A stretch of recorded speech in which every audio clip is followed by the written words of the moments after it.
Just got out of the shower. I have a hoarse voice, and I want you guys to see the food reaction that I get the day and week after ovulation. See those little round spots? And yeah, zoom in on my facial hair because that's part of it. Those little it looks bad, but it's actually kind of like a citrus burn. And what I had today was I had coconut flavored Pedialyte because I felt like I might have been dehydrated from being in the sun for an extended period of time the other day and sweating and sweating and sweating. And then I ate some chicken garlic with vegetables. It's the blue bird or bird's eye. Yeah, bird's eye chicken garlic. And all it consists of basically is spiral noodles, chicken chunks, and carrots and broccoli with added garlic. So I added turmeric because of its anti-inflammatory properties. And next thing I know, I get this.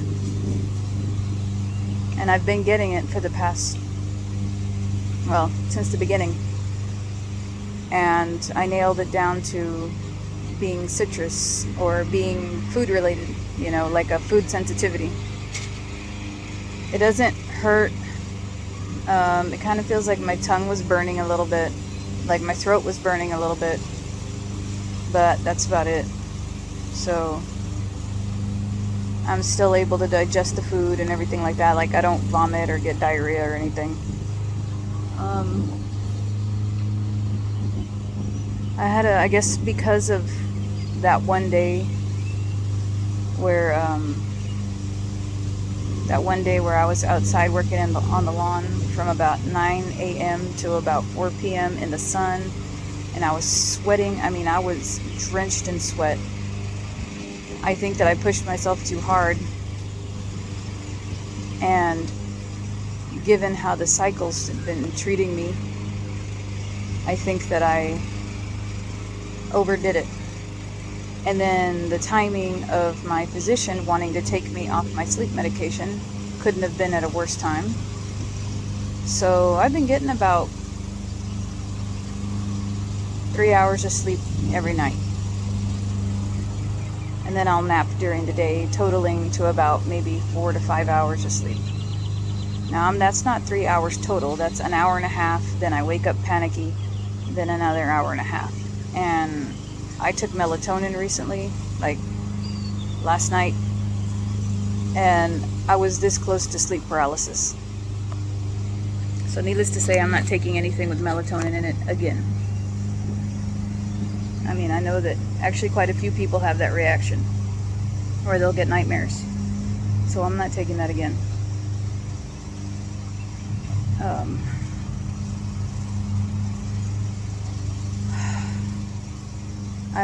I told my husband, if I have to go into the endocrinologist's office and just sit there all day waiting for a cancellation, I will. Because I want to get to the bottom of this.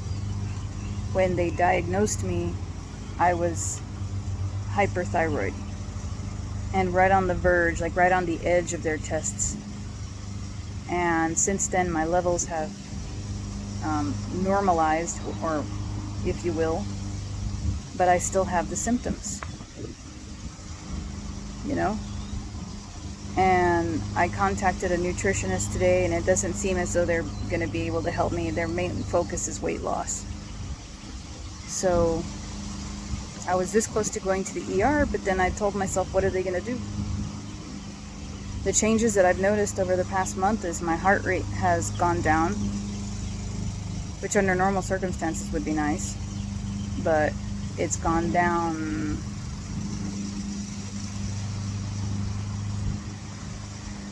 Vulture.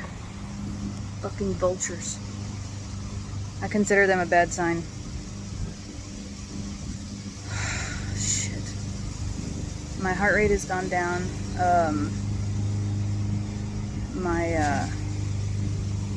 anxiety has gone up, and my appetite, I mean, it's gone down, but I'm still the same weight. So I want to get to the bottom of this. I don't want to be struggling with something that I could have been taking medication for, or what. And I think that the reason why she didn't give me medication is because I told her that I was going to try to conceive. So she's like, well, you can't be taking this medication if you're going to be trying to conceive. So I'm going to go back over there, and they better not give me any crap, because I need to do something. This needs to be fixed.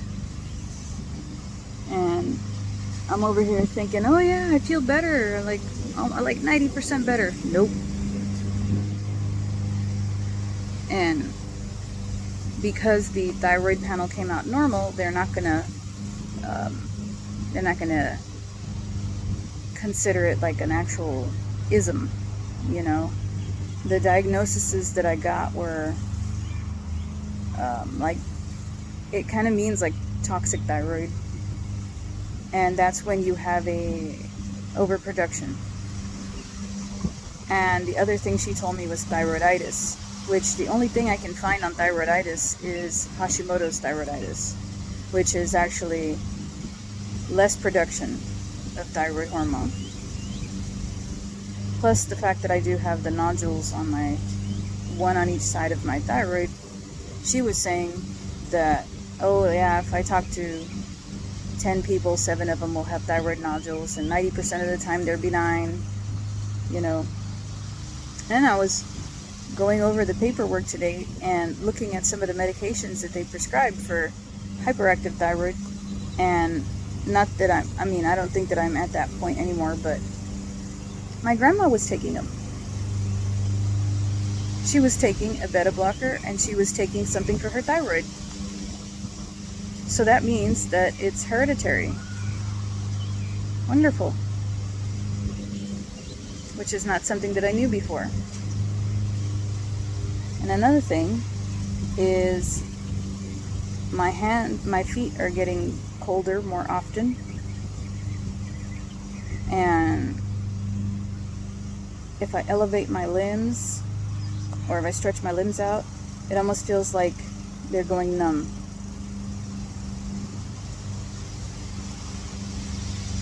So whoever put this crap on me, it would be nice if you could take it off. I think I've more than paid my debt. I'm having to cancel gym appointments because I just don't have the energy. I have the energy to get around and to do the things that I need to do at the house, but I don't have added energy for HIIT programs, you know? And they're expensive too. So I'm thinking of just canceling again. So, because I cannot plan in advance when I'm going to have the energy to exercise. I have to take it day by day. This is ridiculous. I'm going on January to July. Technically the end of January, so February to July. This is 5 months. It's ridiculous. I can't stand this anymore. I can't stand not being able, from one day to the next, not being able to do the things that I could do. The sleepless nights, and the ridicule for needing a benzo to go to sleep, and yet the doctor basically punishing me for needing it for that long. And I'm like, well, obviously, if I didn't need it, we wouldn't be in this circumstance, you know. And trazodone, and drinking teas, and smoking weed, and all of these other things, they would be nice if they didn't, if like trazodone, for example, didn't have like such nasty side effects. They leave me groggy all day. I can't even drive after taking just a minute amount of trazodone. And then, so it's just like a funny double-edged sword. It's like, I'm sensitive to medication, yet they don't last in my system. You know? It's like, I would love nothing more than to be smoking indica at bedtime every night to get me sleepy, to knock the hell out and stay asleep all night. I'd be okay with that. But we're in Texas, so I can't trust that I'd be getting the same thing every time. And I mean, the CBD doesn't last me that long, and the CBD that I get is a hybrid, essentially. So it's sativa and indica. So it used to make me sleepy, but not anymore. I mean, I have to straight up have indica. But then to top it off, my heart rate from my 10 from my watch, my heart rate has been going down. It's still within normal range, but I can't be taking things that suppress my heart rate for too long, because that would be bad. So here we are. And I thought that I would upload this as raw and as ugly as it looks, because it's fresh on my mind, and I've had a hell of a past few days. And even though I feel like the worst of it is over, and hopefully it's going to get better by tomorrow, be, a little bit better, I'm frustrated because it's going on 6 months.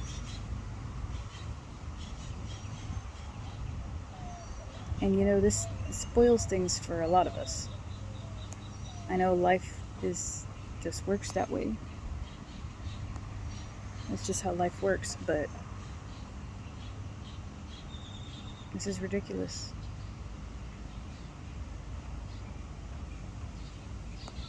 I'm going to insist, and I'm going to demand that they see me tomorrow. Because I already know that my levels have changed since my initial appointment, and they want me to wait till October. I'm not going to wait till October.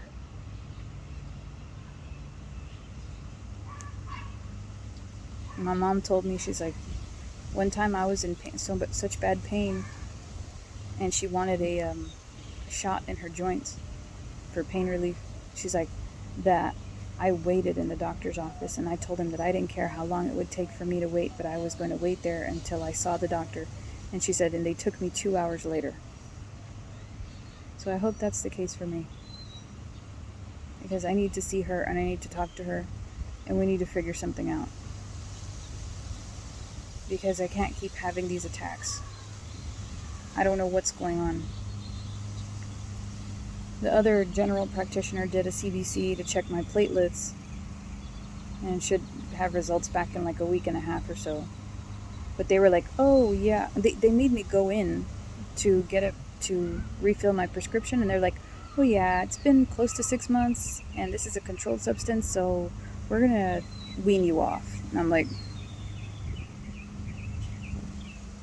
it's the only thing that's been working for me. You think that I like taking it? I don't like taking it. I want to just go to sleep like a normal person, like the way I used to. Or at least I thought I used to. But I don't like being on a controlled substance. I don't like the stigma of it. That's what I say in every single freaking video. And then they're over there making me feel guilty about it. And then they want to put me on something else that's got like the most horrible reviews online. And even my husband was like, yeah, you're not taking that new one that they want to give you.